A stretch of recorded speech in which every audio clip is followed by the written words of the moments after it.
So welcome everyone to this for IP Council webinar, Who Owns Your Ink? The Copyright Protection of Tattoos. My name is Claudia Tapia, President of 4IP Council, and I will be your host today. As you may know, 4IP Council is a not-for-profit research organization focused on the link between intellectual property and innovation. Our goal is to identify the most relevant topics and produce solid empirical research. And for this, we work closely with a variety of academics, IP organizations, experts, and other stakeholders. And in our website, you can find a large a range of free material, studies, guidelines, summaries of relevant papers, recordings of our webinars like the one today. Moreover, we produce easy to digest content, especially tailored to non-IP experts, SMEs and startups. And this is also free of charge.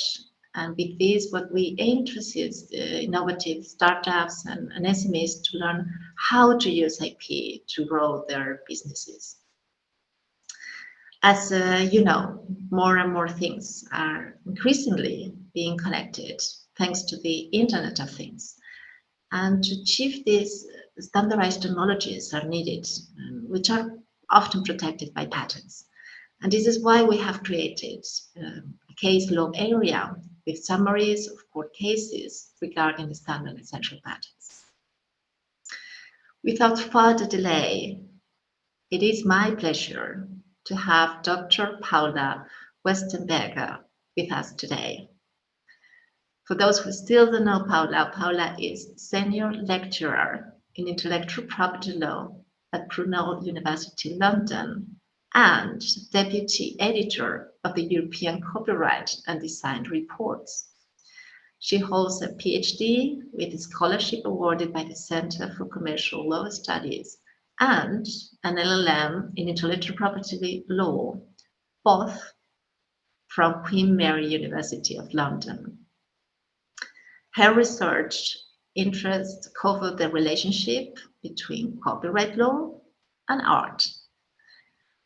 And before we start, a final remark for the audience. Please do not hesitate to use the Q&A tool to submit your live questions. You can find it in the lower part of this screen, and you can raise your questions anytime during and after the presentation. And the questions that you raise and some others that I have will be addressed following the presentation. And without further delay, Paula, thanks again for being here. The floor is yours. Thank you so much, Claudia, and thank you very much for IP Council for inviting me to give this presentation today. And thank you very much, everyone who is attending today. It's my pleasure to come talk to you about this very interesting topic, who owns your ink, the copyright protection of tattoos.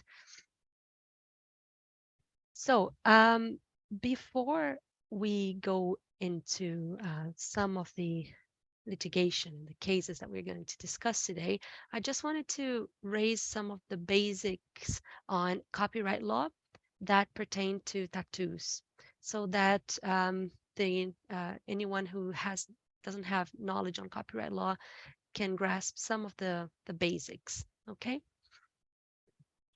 The first point I want to make is on the definition of work. So copyright law protects works and stops others from using these works without permission from the copyright owner. And tattoos can be considered artistic works for the purposes of copyright law. So we are talking about an artistic creation that in principle is protected by copyright law. Okay. Another aspect of copyright law that is worth mentioning is that copyright will protect original works. And what does that mean? Originality in copyright law terms is different from novelty.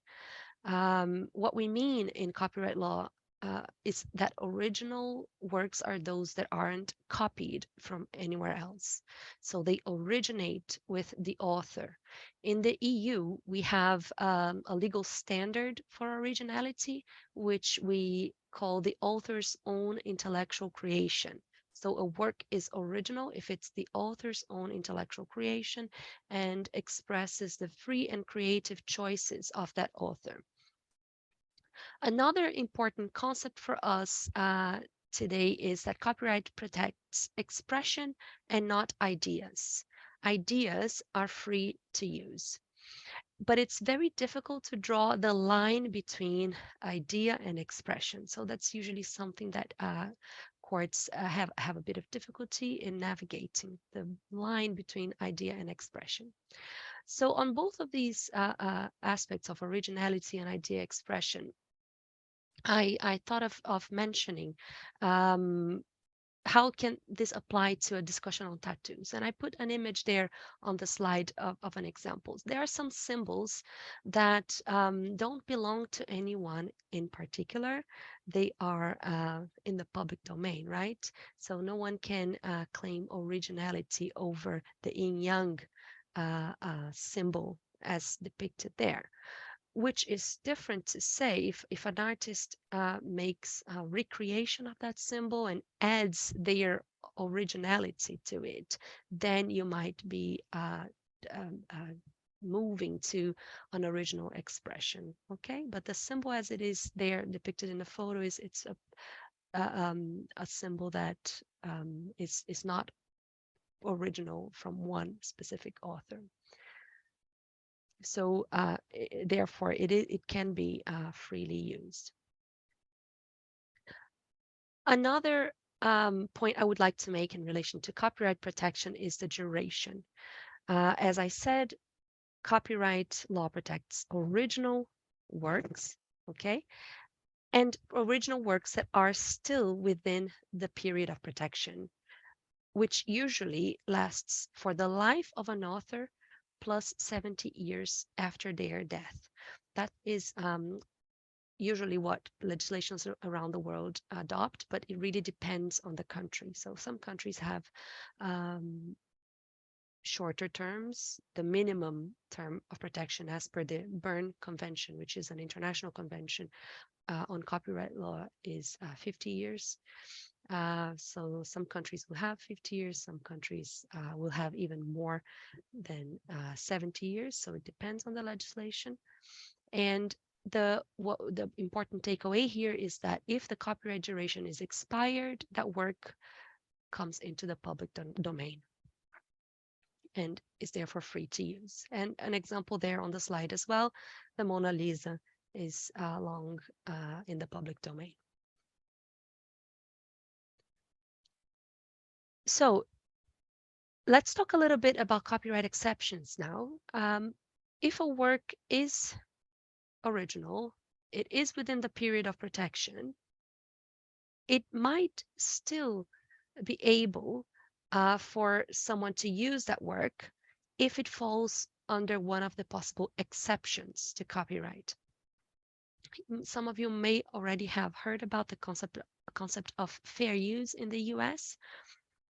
This is a concept that is particular to the US system, and there are 4 factors that the courts need to consider and balance when they are deciding fair use cases. So, for example, the purpose and character of the use. Is it commercial? Is it nonprofit? The second factor, what's the nature of the copyright work? The third factor, what is the amount or substantiality of the portion used? And for fourth factor, what is the effect of the use on the potential market for or value of the work? So fair use situations would allow a protected work to still be used without it being an infringement of copyright. Okay. In the UK, we have a different concept, which is called fair dealing, and also and including in that concept of fair dealing, we have in the UK parody. In the US, parody would come into the notion of fair use. And apart from that, you have other possible exceptions, such as incidental use. And again, copyright exceptions depends on the legislation of each country. So, having explained some of the basics of what can be protected in our and whether there are limits to protection of copyright works, let's talk a little bit about who owns a tattoo work. So, key to understanding who is the owner is who designed the work. Was it the client who designed the artwork? Was it the tattoo artist who designed the artwork? Was it another source? For example, is a client wishing to reproduce another pre-existing work and create a tattoo from that? So the owner of that work would be whoever creates the artwork. So it can be either the client, if the client is the creator, or the tattoo artist, if the tattoo artist is the creator, or whoever created the artwork that is being used as basis for the tattoo. So what are the main issues then in current discussions on copyright law and tattoos? What has been attracting a lot of attention, and cases have been deciding these issues, are commercial usages of celebrities' images, for example, in video games, in films. So celebrities that have tattoos, they often license their likeness, for example, for use in video games, and tattoo artists or studios are starting to object to that reproduction of the tattoos in that manner. Another issue that emerges from these cases is the problematic contractual reality around this relationship between tattoo artist and client. Usually there isn't a written contract, so the courts are being faced with whether they have to consider an implied license to have occurred. Are there any implied terms in that relationship? And another issue that I would like to raise is, what are the social norms around tattoo practices? The concept of bodily autonomy or client autonomy is something that researchers have made reference to in tattoo practices, and the understanding that some tattoo artists have, that once they ink their clients, the client has autonomy to do whatever they want with their body. So let's talk a little bit about these issues and see whether the cases contemplate or explain anything about these concepts. And we're going to see how some issues are still not clear enough.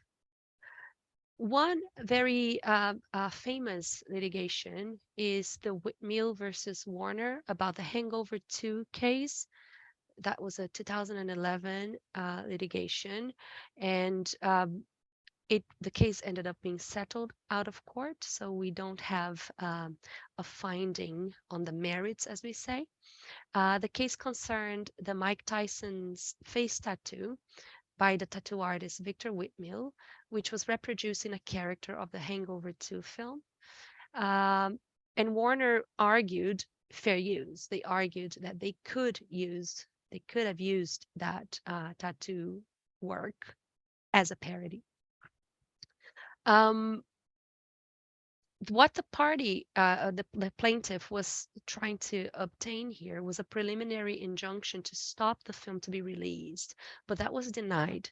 So the film could be released at its original date, but the judge allowed the case to continue referring to a strong likelihood of it succeeding on the merits of copyright infringement. So the case going ahead that could have affected further releases, like for example, DVD release. And we, as I said, we don't have a decision on the merits because the case ended up being settled. But there is here, there was a strong indication that a case like this could have succeeded. Another case that is worth discussing is Escobedo versus CHQ. So this concerned a video game now, where martial artist Carlos Condit's lion tattoo by the tattoo artist Christopher Escobedo was featured in the UFC Undisputed video game. So what the complaint states is that Escobedo, the complaint by the plaintiff, is that Escobedo impliedly licensed Condit to publicly display the tattoo on his body, including in UFC fights, but did not authorize for it to be copied or graphically represented. So what Escobedo is trying to say is, okay, once I tattoo someone, that someone will have an implied license to just display the tattoo in their body, but that license doesn't extend to authorizing the tattoo to be copied or graphically represented in another manner. Again, we don't have a finding on the merits here because CHQ filed for bankruptcy, but what we do have is an understanding of the amounts that we might be talking about in terms of damage. The plaintiff had claimed around $4 million, but the judge capped the claim at $25,500, which was what Condit was paid to appear on the game. So this case gives us that that bit of an indication of what amounts are we talking about. But again, there was no ruling on the merits here. Let's move to another case. Now this is Solid Oak versus 2K Games and Take-Two Interactive Software. That's a more recent case. And for that one, we do have a ruling. So, and fair use was found to have taken place here. So the defendant's use of basketball players' tattoos in video games did not infringe copyright. So fair use was found. Those 4 factors that I mentioned earlier were assessed in the case at hand. And on the balance of the factors, it was found that there was fair use. So the tattoos could have been reproduced. So some of the considerations that were made was that although the tattoos were included in commercial video games, so the nature of the use was commercial, the tattoos did not feature on marketing materials and were incidental to the game's commercial value. And it was necessary to use the whole tattoos to accurately depict the players. And the court also found that there was a de minimis use in this case. So the use was, let's say, too minimal to amount to a copyright infringement. So, for example, it was mentioned that the movement of the players on the screen only means that the images couldn't really be seen as the game was played. And also, the court found that there was an implied license here. The players had an implied license to use the tattoos as elements of their likeness. This is an interesting decision in that sense, which makes us think a little bit about whether celebrities might have a different treatment than non-celebrities in terms of an implied license. Okay, and I would like to talk a little bit about that later. Another decision now, which goes on somewhat a different direction, is the Alexander versus Take-Two Interactive Software. So this was a jury decision last year that found that the defendants infringed copyright of tattoo artist Catherine Alexander in the depiction of wrestler Randy Orton for the video game series WWE 2K. In this case, the jury rejected the fair use defense. So this was a different outcome from the previous case that we were talking about, which shows us a bit of an inconsistency between the approaches of the courts. And I understand that in the rulings in this case, there wasn't really mentioned to the previous decision. So there's a bit of criticism on the approach in this case by not considering what other court has decided before. But we need also to understand that there is some freedom that courts have to decide differently, and there are different facts to us to be assessed. So in this case, the jury rejected the fair use defense, and it was copyright infringement, but the tattoo artist was entitled to £3,000, 700, sorry, dollars, 3.7-ish $1,000 in actual damages, but none of the video game sales profits earned by the defendants were due to the use of the plaintiff's tattoos. So the profits that the video games had were not caused by the tattoos that were used. So this also gives us some indication of what kind of damages are more likely to be awarded in cases involving tattoos, not really a participation in profits then. So based on these cases and in current research on the issue of tattoos, copyrights, and social norms, I wanted to make some final remarks and maybe more questions, I suppose, than answers per se at this stage. Well, the first point is pretty non-controversial, actually. It's just for us to accept that an original tattoo design would be in principle protected by copyright law. So permission to use such kinds of works may be needed. Okay, so copyright then may be owned by the client, the tattoo artist, or someone else, depending on who created that design. Okay, but these are works that are in principle protected by copyright. But how are issues on fair use decided is something that we don't really have a consistency on the case law yet. We had one case finding for fair use and allowing those tattoos to be represented in the video games, and we had another case that the jury decided it was not fair use and therefore it was copyright infringement. Also, on the de minimis doctrine, this was allowed in one case but not allowed in another case. Actually, in the Alexander case, both the de minimis and the implied license issues were not brought for jury consideration. So the jury in the Alexander case focused only on fair use. Another then issue is what is the situation on implied licenses? Are they allowed to be considered to have taken place in a case involving a celebrity in particular? So if a tattoo artist is tattooing someone that is famous, is it implied that that famous individual will commercialize their image, will license their likeness, and therefore the tattoo artist should it is implied in that relationship that this will take place and the tattoos will be reproduced. And in that case, it would be up to the tattoo artist to say that they don't want that to happen. So is that implied license the correct way to go when we are dealing with celebrities being tattooed?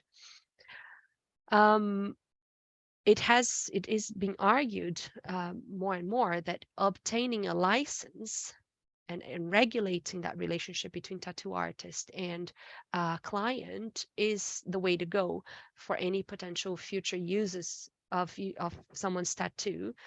That would be a sensible approach, okay, to regulate that with a contract and obtain a license from the tattoo artist or an assignment of the rights.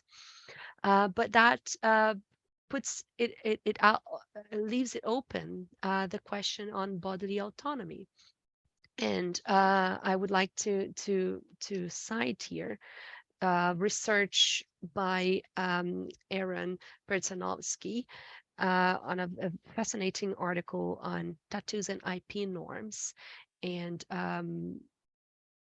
where the author studies what is the social norms around tattoo practices, and with interviewing tattoo artists to conclude that there is a practice and an important norm in tattoo practice to leave the client with the autonomy to decide what they're going to do with their body, and even what they're going to do with that tattoo that was printed on them, as part of the freedom they have to decide what to do with their body.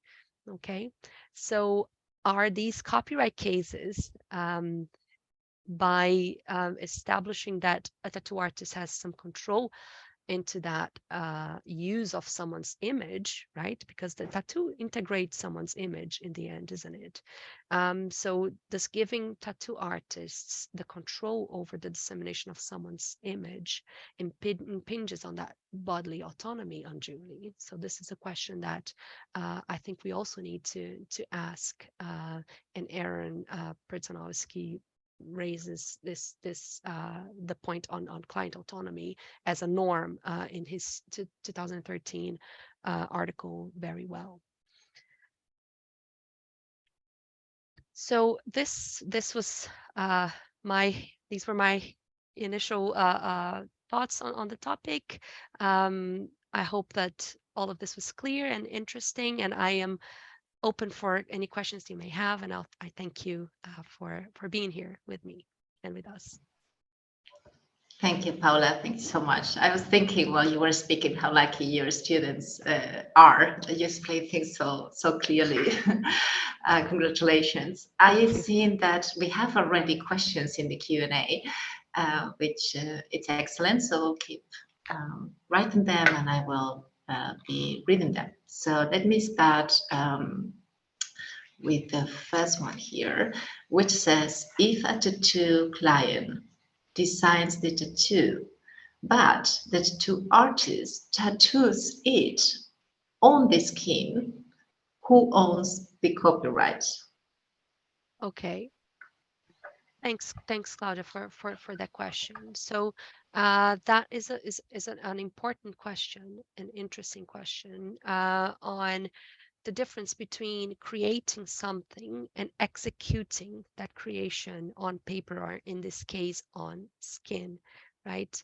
So if a tattoo client designs the tattoo, creates that drawing, and the tattoo artist only reproduces that on the skin, the copyright is owned by the client who designed the artwork. Okay, so whoever designs the artwork owns copyright. Okay. What about, and this has been one of the questions raised, when the client is significantly involved in the tattoo design process, is this that then we will have an artist and the clients being co-owners of the rights? Yeah. So there is discussions on joint authorship. In Europe and in the UK, we have a concept that whoever participates with creative elements in something would have a part of the copyright, right? So you have to your originality has to be present. So if someone only contributes ideas to things, then ideas, as I said before, are on a too general level of abstraction to uh, make that person share any copyright interests. So, if someone, I'm trying to think here of kind of an abstract example, but it's why someone says they want an image of a heart. That is very generic, isn't it? So how involved are the parties in the final design, in contributing to actual creativity in European terms, authors' own intellectual creation, free and creative choices, and all of that. And so there are possible considerations in that sense on joint authorship. But the article that I have mentioned on U.S. law has also articulates that point, but finds that really it's more likely that the authorship would be the copyright ownership would be of the tattoo artist. But I think all of these things we need to see the factual circumstances to be able to determine what So is the rule to be applied. we're kind of a case by case scenario. Yes, exactly. Okay, but the higher chances is that the artist will get the copyright in principle. We'll Yeah, have to see. yeah. I think the key here is what is the participation of each creator into contributing creative elements to that design. Yes, makes absolutely sense. Okay, next question. Can I take an image from elsewhere as inspiration for a tattoo? That's a really good question. And there's actually litigation happening in the US again at the moment. So we don't have a ruling yet about a picture of Miles Davis that a tattoo artist has used to tattoo a client. So we are it's the Von D tattoo artist case. So we are this will be decided by a jury on fair use. We don't have a ruling yet, but what I can say is that in principle, if you are taking someone else's work and that work is original and you are reproducing that, you are likely committing copyright infringement. Okay, you are reproducing something that is still in copyright, right? Because perhaps if we go back to some of the things that I've discussed before, if the copyright duration has expired and the work is in the public domain, then okay, you can use pictures from other sources that are already in the public domain.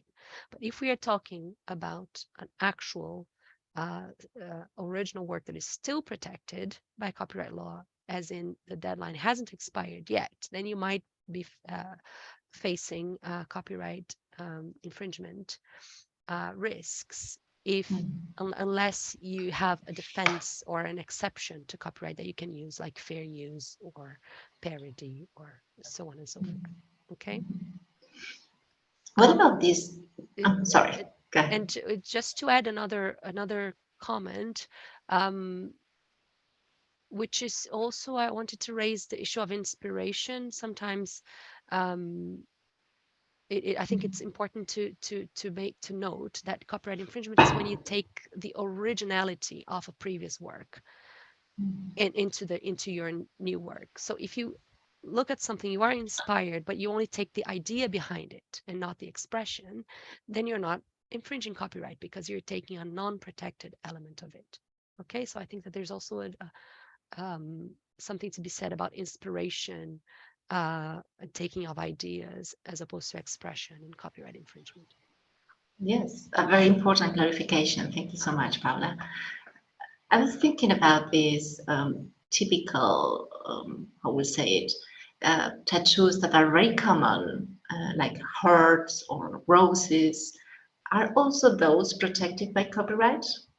Yes, that's a good question, and that relates to what we are talking about, isn't it?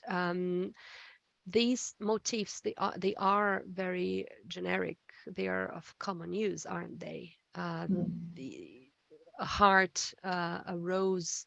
These can either be ideas, or depending on how they are depicted, they might not be original.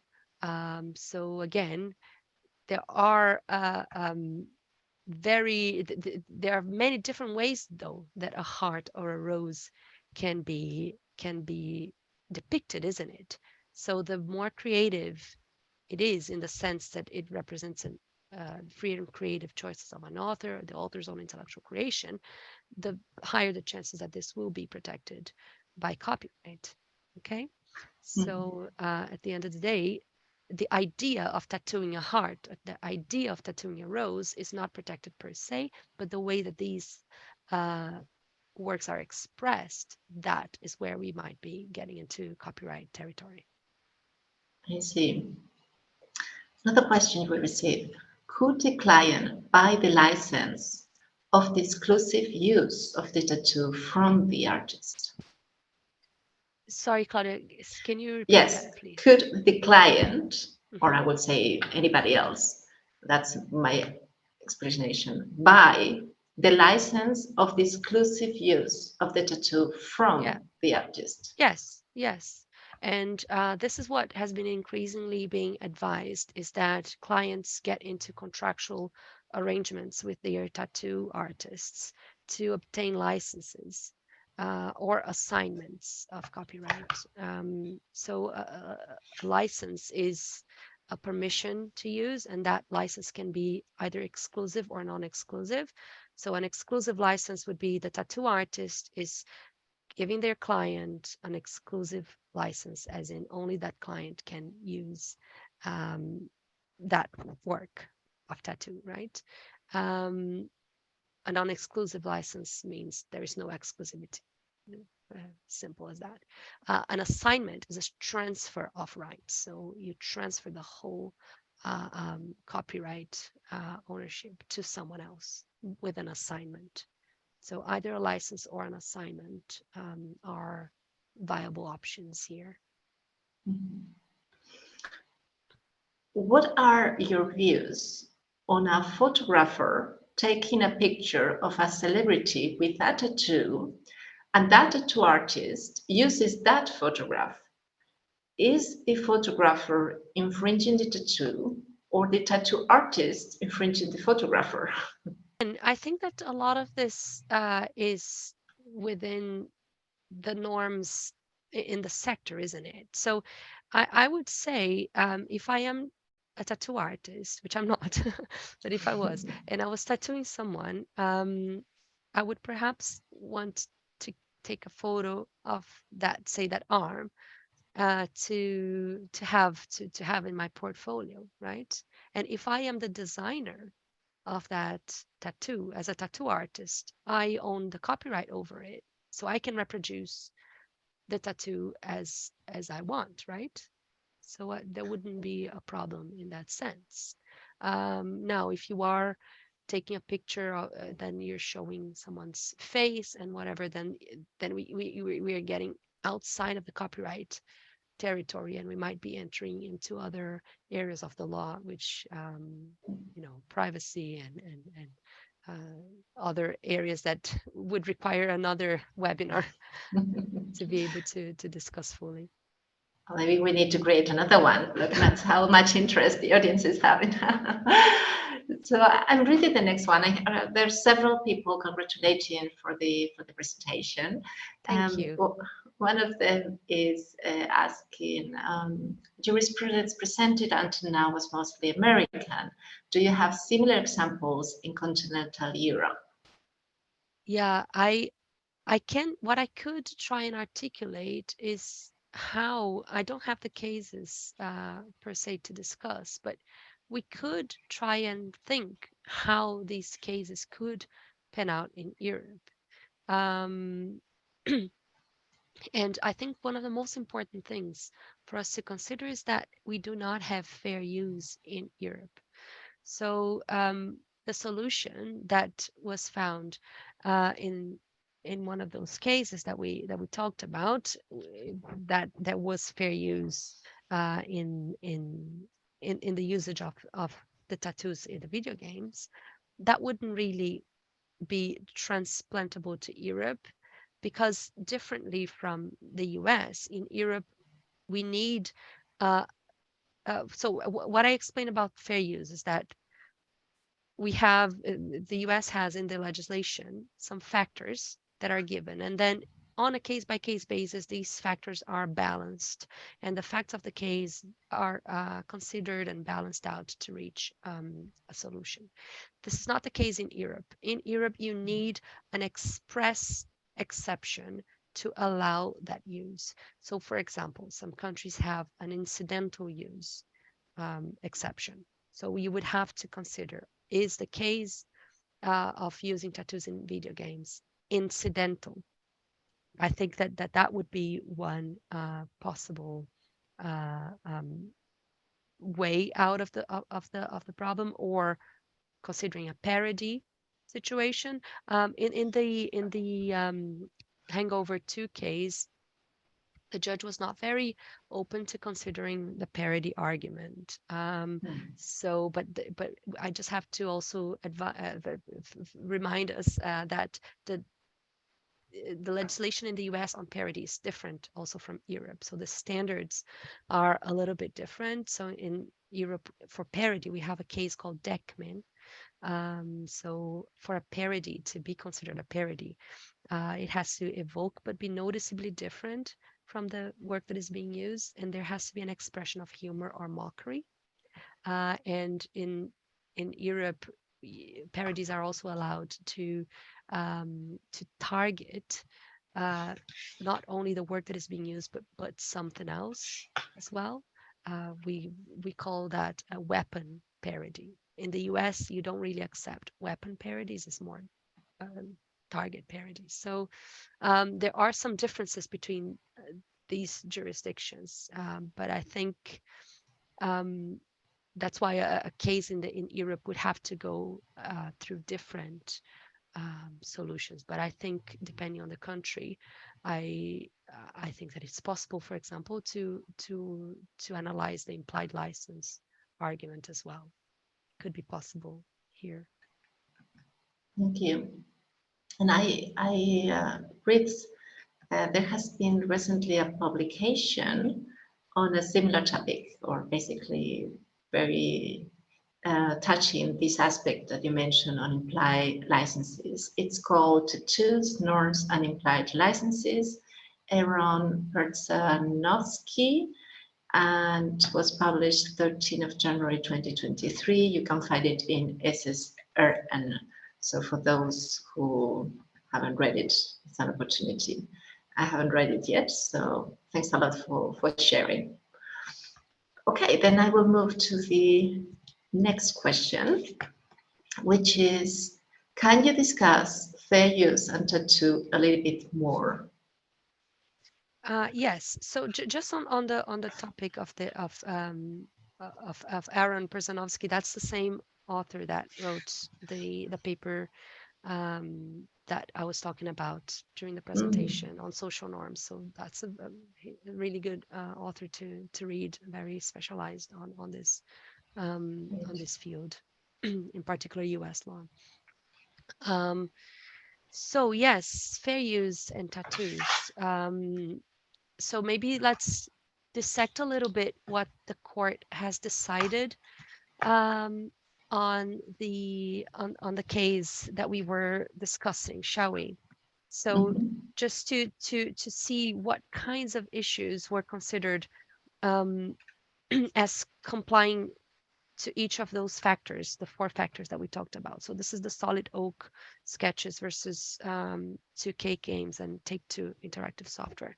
So for the first factor, the court decided that the first factor, which is what is the purpose and character of the use, weighed in favor of the defendants.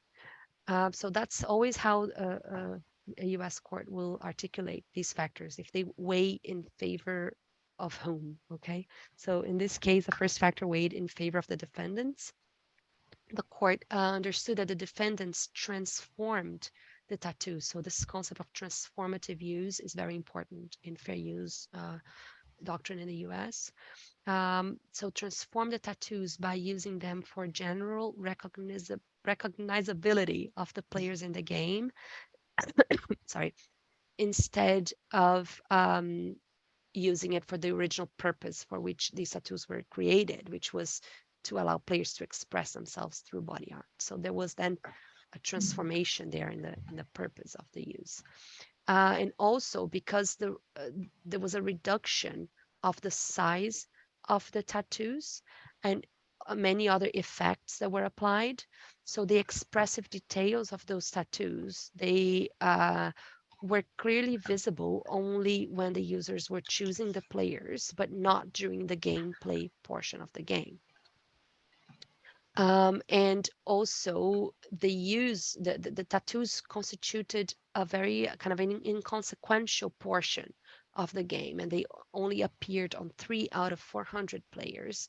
And the court kind of made reference to a percentage of total game data that the tattoo represented, which was very minimal.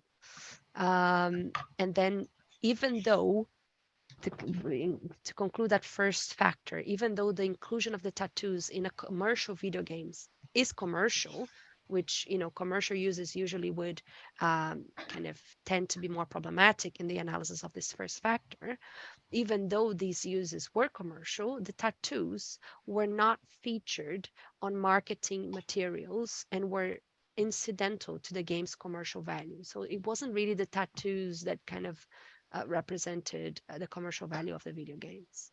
Um, as regards the second factor, the court determined that the nature of the copyright work also favored defendants, because the defendants being the video game companies, yeah, because these tattoos were previously published, so they were already published, and the designs were more factual than expressive. Now you see here, expressive is an important kind of language for copyright law. Because they were based on common motifs or photographs, not uniquely expressive or creative designs. Um, as regards the third factor, which is what is the amount and substantiality of the work used, that again favored the defendants, even though the tattoos were copied as a whole. That was necessary to use the whole of the tattoos to serve the purpose of actually depicting the player. So if you are using the likeness of a player, for you to accurately depict the player, you need to include the whole all the physical aspects of that individual, right? And the tattoo then is part of that.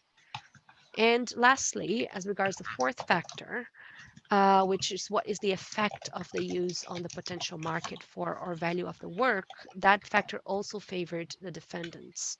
And even the plaintiff conceded that the tattoos featured in the game did not serve as a substitute for use of the tattoos in any other medium. So substitution in the market is usually something that is considered here in the analysis of this fourth factor.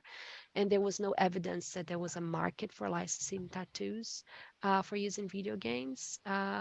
So in sum, weighing all of these factors together, the conclusion then was that there was fair use. Does that make sense? Does that help Yes, understand what all the factors and how case by case an assessment of this is in the end? Because it considers a lot of factual circumstances. it does. I think, at least from my side, I see it's not a super easy exercise, because you have case-by-case situations and nuances, but still you have a framework where you can look at. Yeah. Great. So let me go to the next questions, which is how how have the sports or entertainment industries responded to these tattoo issues? Yes, that's a good question too. It is being said that cases like the Alexander decision, that the jury found that there was copyright infringement, that would open the floodgates for tattoo litigation. So there is a lot of criticism to litigation, and outcomes such as that. But it has also been said that the fact that the damages were very low, the damages awarded, as in the amount that was awarded for copyright infringement, was too low. Um, and that wouldn't really compensate for all the many years of expensive litigation. So I've read arguments not seeing that as kind of a precedent that is kind of worthwhile for litigation in a way. Um, we also have to observe what's going to happen, because the defendant can still try to overturn that verdict. So there's still possibility of an appeal. So I think we have to wait and see how these cases are going to to further develop in higher courts as well. But around the back in 2013, there was a Forbes article that stated that, according to some sources speaking to Forbes on an anonymous basis, the issue of copyright ownership uh, on and tattoos on football players were considered very pressing issue by the NFL Players Association, and that, according to that Forbes article in 2013, a source would have said that they don't blame the NFLPA, but uh, and that they would have advised agents to tell their players that when they if they are going to get tattoos, they need to get a release or a contract from the tattoo artist, and even see if they can track down the former artists to see if they can get a release or a license, a contract. So I think that there is a movement of, okay, let's try and encourage people to get this issue agreed on paper, okay, and get these tattoos licensed for future uses. And in terms of the outcome of the Hangover 2 case, what I find interesting is that litigation wasn't enough to stop the film from being released in theaters. Okay, so I think that that a litigation like that wouldn't kind of stop theater releases, but they could potentially affect further commercialization of a movie. So, for example, there was a discussion at the time, if the case hadn't been settled, the risk was what is going to happen with the DVD release. Are we going to have the studio? There was discussions whether they would have to remove the tattoo digitally from the film to be able to release on DVD, and how costly that would be. So, I think having to consider these costs, also the impact of a copyright litigation in your business, I think is also something worth considering, according to what happened Mhm. in other cases. I think we have time for a very quick one.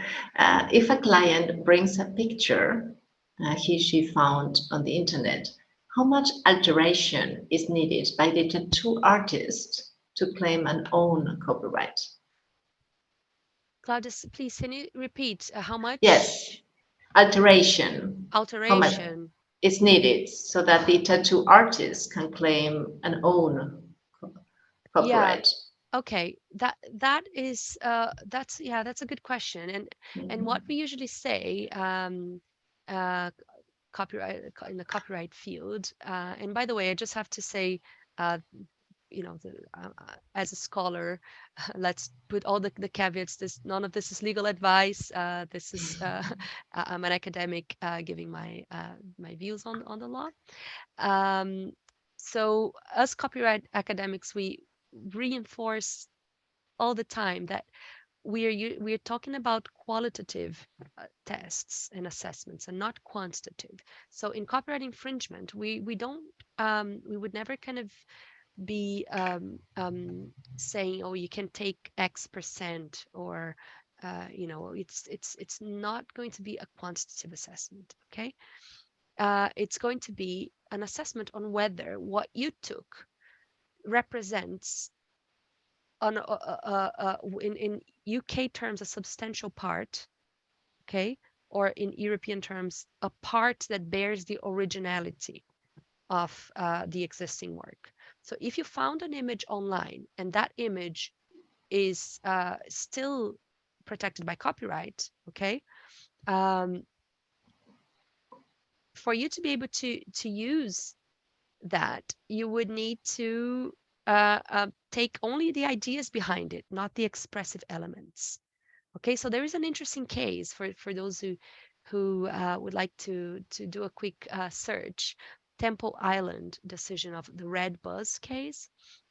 I think that this case it was a case decided here in the UK, but I think that the image of this litigation, I think, kind of illustrates a bit of what I'm trying to talk about. So we're talking about a red bus in front of it was a picture of a red bus in front of the Houses of Parliament. The background was all black and white, and another photo was then considered to be an infringement, and that was again a red bus with the black and white Houses of Parliament on the background. Does that mean that every photo of a red bus with black and white buildings in the back, will that always be a copyright infringement of that original photo of the case? No, there are ways that one can picture or represent a red bus in front of black and white Houses of Parliament without infringing someone's copyright. Okay, so there are different ways that can be done without a violation if the second creator doesn't take the original elements. Okay, so if they take the idea of a bus, of a red bus in front of black and white backgrounds, that's an idea, but how do you express that idea is what counts. So what do you take from that image that you found online? Are you taking the expressive original elements? If you are taking the original elements, then you are likely infringing copyright. Mm. Excellent. You cannot imagine how many questions I've received, and they're very, very good questions. So it's terrible, but I think we need to conclude. So thank you so much, Paula, for sharing your knowledge and expertise. And thanks you also for those in the audience for being so active and attending this webinar. And you will receive later on today an email inviting you to complete a 1-minute survey about the webinar, very short, and we will be really grateful if you could provide your feedback. And as explained before, a recording of this presentation will be available on Forever Council's webinar website tomorrow. And please do not forget to register for the upcoming webinar, Patent Holdout and Smaller Technology Firms, which is presented by Dr. Bowman Hayden. And Paula, again, thank you so much. It has been a pleasure to have you here. You're most welcome, Claudia. The pleasure was all mine. Thank you so much for having me, and thanks everyone for being here with us. Thanks. Bye. Bye-bye.